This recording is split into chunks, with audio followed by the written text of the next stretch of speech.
And some people have done them into videos and put them on YouTube. And it's pretty cool to watch because you're kind of seeing the point of view of the sons of them. But even in the Bible, don't quote me, but I know that the story of David and Goliath. Goliath was a Nephilim. This guy was a giant. I don't know if he was 8 feet. Sometimes I hear 8 feet, 10 feet, 15 feet.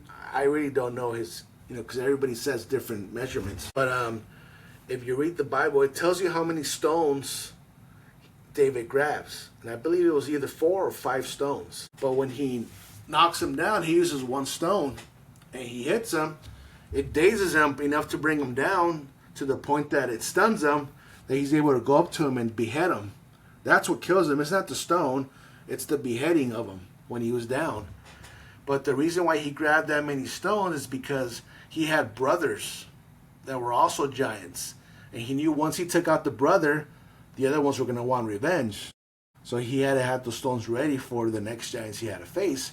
But the Bible doesn't talk about that either. But there was other brothers he had to deal with.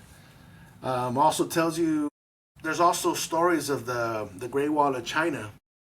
And I know there was a movie done with I think it was Matt Damon.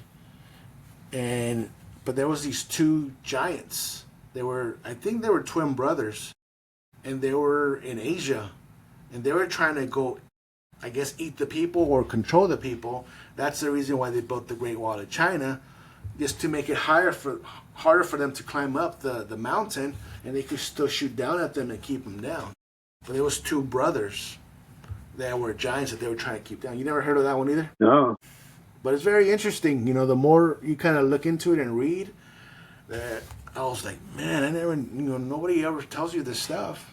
So we start learning about it on your own. It's kind of like why is this not in the Bible, or what reason behind it that it was removed from the Bible.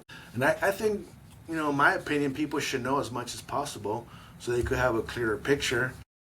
And like to me and my wife, that she sees, I tell her the things that I've learned.